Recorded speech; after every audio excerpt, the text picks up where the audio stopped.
Good evening, my little mushrooms. Now, even though the spoopy month is over, I don't think it's time to stop being ghoulish. Because unlike Halloween, Pokemon is year-round. So today we're going to talk about a specific Pokemon type. Now, this may be a weird subject to cover, but I think it's time we got to my favorite type of all time. So let's dive into the world of Ghost Pokemon.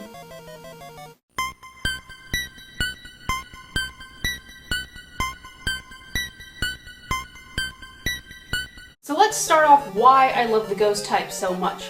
I mentioned in some of my previous videos that A, I love scary stuff, and B, I like the Pokemon that are based more off of the objects than the animals, and the ghost type take a great advantage of this. Everything's either based off of some old wives' tale or a possessed item. To begin with, let's start a little about the type. Ghosts are the smallest group type in all of the games, only adding a few every generation. Ghost moves are strong against other ghosts and psychics, while they're weak against dark and steel. Normals, however, cannot land any hits on ghosts, but in exchange, ghost moves can't land on normals either. Speaking of moves, Curse is a special move that can be learned by any Pokemon, but it's different if the Pokemon is a ghost. For other Pokemon, Curse will lower the speed, but raise a Pokemon's attack and defense. But for Ghost, the move cuts the user's HP in half in exchange for laying a curse on the opponent, resulting in a poison-like effect. But hey, that's not what we're here to talk about. What we're talking about today is what these specific Pokemon are based off of. Because honestly, these are some of the most creative Pokemon that they've ever designed. Now let's start off with the first original three from Generation 1. Ghastly, Haunter, and Gengar are the ghostly evolution line introduced in Generation 1. Kinda weird, huh? We're so used to Pokemon evolutions looking the same and similar to each other, but these three look very different from each other. See, that was a weird thing about Generation 1. Either the evolutions looked way too similar to each other, or completely different. Actually, this line wasn't just plain ghost type, they were all dual ghost/poison. All are also based off of the basic cartoony ghost figure, with Ghastly looking like a spirit orb, and Haunter and Gengar being the basic glowing eyes and Cheshire Grin concept. Gengar actually got a Mega Evolution, let me tell you, it's as frightening as the original. Now, of all 150 Pokemon Generation 1, this is the only one that's lacking in a type. I mean, with all the waters and normals, it's very low on the scale. In Generation 2, we got even less, only introducing one ghost Pokemon, Mischievous. It's the first full ghost type and is based off a Banshee, looking like a floated, decapitated woman's head. Finally, in Generation 3, we were giving a very decent amount of ghost types. We got 4 pure ghost types this time. Shuppet and Bannet are based off of a hand puppet and a marionette. I like the creepy possessed doll idea. Possessed puppets, dummies, and dolls have such an impact on horror genre, it's nice to see Pokemon contribute to it. Hey, check this out, Bannet got a Mega Evolution too. Looks like he just unzipped his clothes. You know how everybody's always wondering what the bottom of a Diglett body looks like? Well, here's another one for you. What does Bannet look like without his robes? Oh my god, I'm sorry I asked. The other duo is Duskull and Dusclops. While Duskull looks more like a floating ghostly skull, Dusclops looks more like it's supposed to be a mummy of sorts, who apparently, according to the Pokedex, can drag people to the Underworld. Oh my god. I mentioned in the Evolution Revolution video how Shedinja is created. Being a now hollowed version of its former self, it's changed from bug to a bug/ghost. While we know it's supposed to be based off of a cicada shell, it also has this hole in its back that said if anyone to disappear inside of it, they'll lose their soul or be driven into madness. This myth actually derives from old European elves who had the same concept of having a hole in their back and losing your soul. Which, for me, it's kind of weird because if you're battling with the Shedinja, you're already looking at the hole in his back. Then there's Sableye, who's a dual dark/ghost. When I first saw this Pokemon, I didn't really like it. To me, it felt like he looked too similar to Sneasel. But now I actually think his origin's pretty cool. His image is similar to that of the Hopkinsville Goblin, an alien creature allegedly spotted in Kentucky with its large glowing eyes, small legs, and clawed arms. As a matter of fact, if I were to see something like this in real life, I'd probably soil myself. Ugh. Now, Gen 4 gave us a very strange array of ghosts. First of all, Mischievous got an evolution, Mismagius. Abandoning the Banshee design, Mismagius looks more like a witch. Look, she even has her own built-in hat. While I do enjoy this design, I still actually prefer Mischievous. Spiritomb is also a dual ghost/dark thing, only to be found in the Underground while meeting other people. Though its origin is supposed to be a spirit that is bound to a certain place, that being the Underground, it's rather creative. Probably gonna get hate, but honestly, this is my least favorite ghost. I mean, look at his color scheme. It's so freaking crazy looking. Like Mischievous, Dusclops got an evolution as well, Dust Noir. This was part of the new evolutions introduced in Generation 4 along with Electivire, Magmortar, and Rhyperior. Dust Noir, like Dusclops, is based off of a ghostly Japanese Cyclops. And that's pretty much it. Next we got the Balloon Brothers! That's seriously it, they're just balloons. The dual-type ghost/flying Drifloon and Drifblim. And while I actually really love these Pokemon, I fail to see how they are ghosts. One looks like a normal balloon, and Drifblim may be based off of a blimp, weather balloon, or a hot air balloon. The only thing that even refers to them being like ghosts is that in one of the Pokedex entries it says that Drifloon are often called signposts for wandering spirits. But that's just because they drift around with nowhere to go, not that they're actually ghosts or spirits or anything. Frostlass was introduced as a female-only evolution of the Ice-type Snorunt. Being an ice/ghost, Frostlass is based off the Japanese yokai Yukiona, or Ice Maiden. Actually, Frostlass isn't the first Pokemon to be based off of the Yukiona. Jinx was also said to be based off of the Ice Spirit, though she was based off of other things like a Gongoro, the Opera Singers, as well as some other stuff. Finally, we got the first Ghost Legendary! That's right, Giratina! Unfortunately, he might have to go with Drifloon and Drifblim because he's not exactly a ghost for any specific reason. He's more dragon than anything. It's more based off of a dragon more than anything, which makes sense it being a ghost/dragon and all. The only thing I can gather from the ghost idea is you find it in the Distortion world itself being the Pokemon made of distortion and antimatter. What's that have to do with being a ghost? I have no idea, I'm just trying to come up with something. And then, there is my favorite Pokemon ever,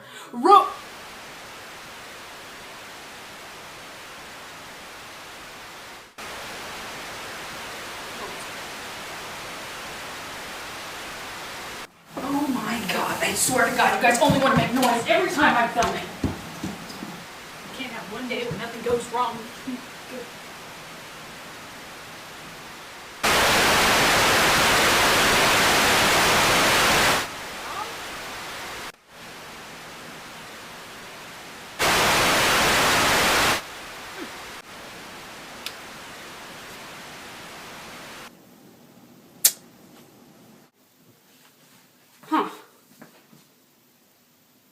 Anyway, Rotom! I mentioned in the 30 Days of Anime Challenge of why I love this Pokemon so much. I'm hungry for a Rotom. Rotom, I want a Hot Pocket. Eat Rotom. Rotom, I need my clothes washed. Washing Rotom. Rotom, I'm hot. Breeze me. Breeze Rotom. And it still holds up for me. The idea of not only being able to possess household items, but be able to work them as well with the electricity is awesome. I mean, when you first find it, it's in an old abandoned mansion inside of an old staticky TV. I don't know if that's a Ring reference or a Poltergeist reference. Either way, props. Its outer design, however, is based off of the video game character Pulseman, which ties in with the electricity part pretty good. And get this, Ken Sugimori, who's a designer for Pokemon, also designed Pulseman. Cool, huh? On to Generation 5. Now, Generation 5 is very infamous for having the strangest looking Pokemon, which led to a lot of people hating them. But hey, that's my forte, so let's start off with Yamask and Kofagrigus. Both of these connect with their Egyptian roots quite well. Yamask is based on a Ba, or a simple soul. In one of its Pokedex entries, it's said that the face it carries is the face of what it used to look like when it was alive. Kofagrigus, of course, is supposed to be a cursed sarcophagus. So yeah, ghost Pokemon are now people. I mean, it's never mentioned before in any other ghosts except for maybe Shuppet and Bannet, but that could be any paranormal entity. These were actually mentioned to be people who died and then turned into Pokemon. That's creepy, and this is slavery. I'd also like to mention that Game Freak lost the opportunity to make these Pokemon ghost/ground type. I mean, it makes perfect sense, but, you know, whatever. Now let's move on to the Jellies. The dual-type water ghost Frillish and Jellicent. For the longest time, I understood that they were supposed to be jellyfish, but ghosts? I thought it was going to be a repeat of the balloons, but no, it's actually based on a Japanese jellyfish yokai. These yokai are often depicted as either looking like a very demonic jellyfish, or jellyfish people who wear regal clothing, which explains Jellicent, in which both female form and male form they sport crowns. There's not much to say about Golett and Golurk, both are based off of the Hebrew golems. I'd actually like to point out that these two are some of the very few Pokemon that is actually designed by a Westerner, James Turner. Now, here are some of the coolest little guys you will meet in Unova, the Ghost Lamp Trio. All three are Ghost/Fire types and have the same concept of either stealing life from people or burning out their life completely, hence the flame. Litwick is a simple candle, Lampet seems to be an oil street lamp, and Chandelure is, of course, chandelier. By far, some of my favorite from Gen 5. Great designs, great concept, great everything. Now, we've finally reached Generation 6, and I have to say, they've given us a great amount as well. Let's start off with Pumpkaboo and Gorgeist. We finally have a Halloween Pokemon! I mean, I thought it was only a matter of time before we came up with a Jack-o'-lantern based one. The only thing I couldn't really decipher was if he was going to be a grass fire, ghost fire, or just grass ghost. They of course went with the ghost/grass. Simply put, both Pokemon are based off of jack-o'-lanterns, enough said really, awesome, and overdue. Phantump and Trevenant are also given the opportunity to be ghost/grass types. Both are based off of the Kodama, spirits that inhabit old trees and can be very malevolent. While Trevenant only mentions to be dangerous enemy, Phantump is actually mentioned to be the souls of children who have gotten lost in the woods. That is morbid and it makes me want to cry. Reaching our end, we have the Sword Trio. These swords are all steel/ghost types, and are some of the strangest looking Pokemon I've ever seen. Why? Oh, because they're swords. That's pretty much it. They are freaking swords. They're all said to contain a soul of a departed person and can drain the life force of a person using the sword. Again, that is morbid, but I can't help it. Nothing's morbid on Pokemon to me. Oh yeah, who's a baby? You eat that, you little sword. So, in conclusion, what have we learned from Ghost Pokemon? They're f***ing scary! Now, I know most Pokemon have terrifying facts about them, but at least we can fight in their solidness. Ghosts are ghosts, man! These would be unstoppable in real life. And it's too much that they're often disguising themselves as inanimate objects like dolls or appliances or trees or freaking swords. This is the exact reason why paranormal movies scare me and slashers do not.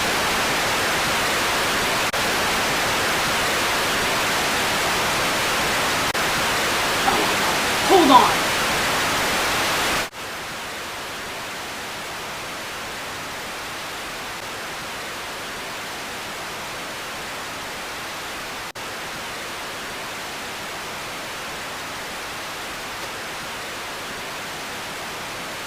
It's a poltergeist!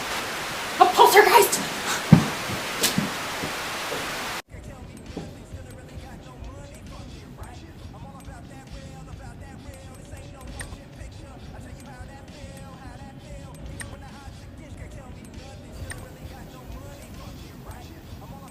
Target acquired.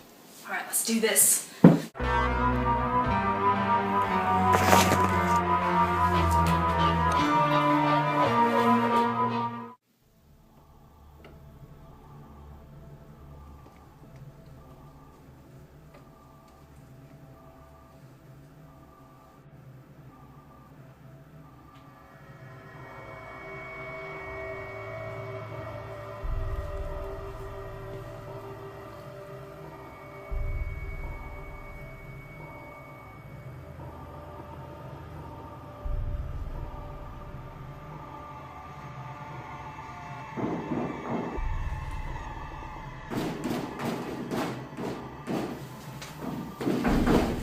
Hello?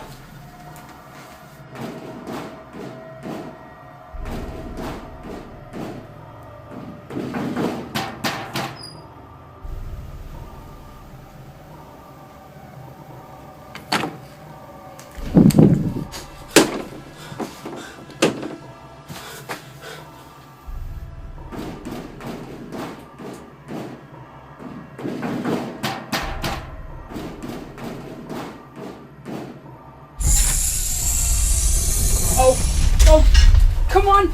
Come on! Oh God, get it off me! Get it off me! Huh? This is Mom's hair dyeing smock.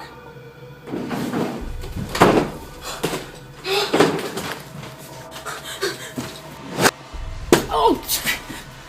Oh! Ah!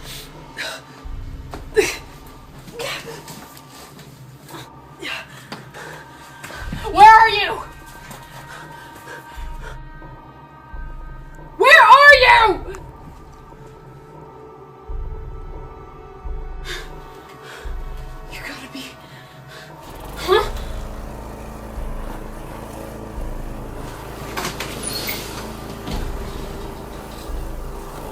swear to God, I'll get you.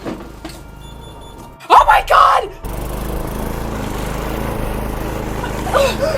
Stay back! Stay back!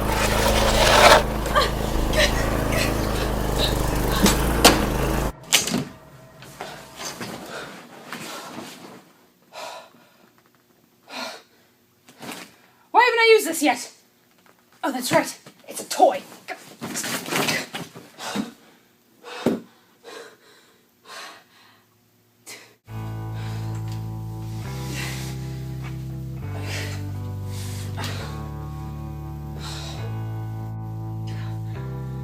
Alright, it's not so bad. I'll just stay in my basement for the rest of my life. Not going upstairs, not eating. I'll just stay down here with Tio Tito, Dad's old trophy, and a sombrero. Yeah, it'll be fine.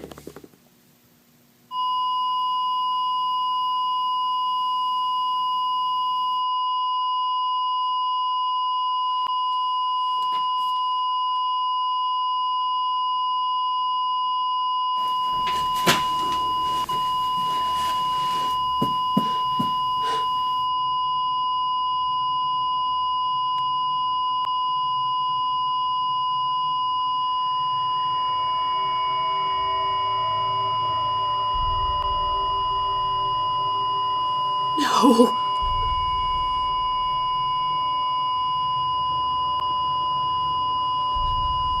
No.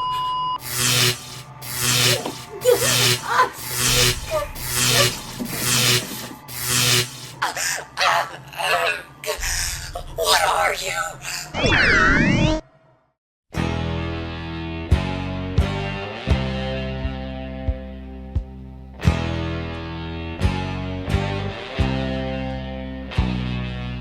Roll on thunder, shine on lightning. The days are long and the nights are frightening. Nothing matters anyway, and that's the hell of it. Winter comes and the winds blow colder. Well, some grow wiser, you just grew older. Well, you never listened anyway, and that's the hell of it.